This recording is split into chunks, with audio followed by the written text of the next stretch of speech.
वज़ीर आला खैबर पख्तूनख्वा ने कहा है कि साजिश के तहत इदारों, अवाम और हुकूमत के दरमियान अदम इस्तेहकाम पैदा किया जा रहा है। मिलकर तमाम साजिशों को बेनकाब करना होगा। सूबाई एपेक्स कमेटी के इजलास के बाद वीडियो पैगाम में उन्होंने कहा कि अवाम और तमाम इदारों ने मिलकर अमन कायम करना है। दुश्मन कभी नहीं चाहते कि पाकिस्तान में अमन कायम हो।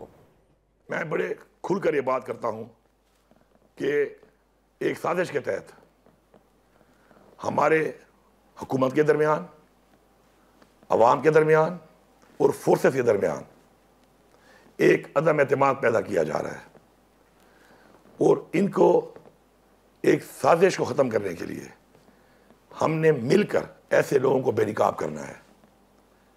और उसको बेनकाब करने के लिए जब तक अवाम अपनी हुकूमत का और अपने इदारों का साथ नहीं देगी, न ही हम जंग जीत सकते हैं और न हम ये जंग लड़ सकते हैं।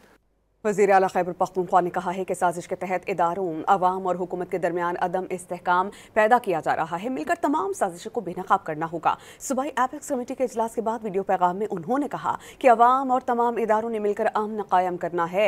दुश्मन कभी नहीं चाहते कि पाकिस्तान में अमन कायम हो। मैं बड़े खुल कर ये बात करता हूँ कि एक साजिश के तहत हमारे हुकूमत के दरमियान, अवाम के दरमियान और फोर्सेस के दरमियान एक अदम एतमाद पैदा किया जा रहा है और इनको एक साजिश को ख़त्म करने के लिए हमने मिलकर ऐसे लोगों को बेनकाब करना है। और उसको बेनकाब करने के लिए जब तक अवाम अपनी हुकूमत का और अपने इदारों का साथ नहीं देगी, न ही हम जंग जीत सकते हैं और न हम ये जंग लड़ सकते हैं।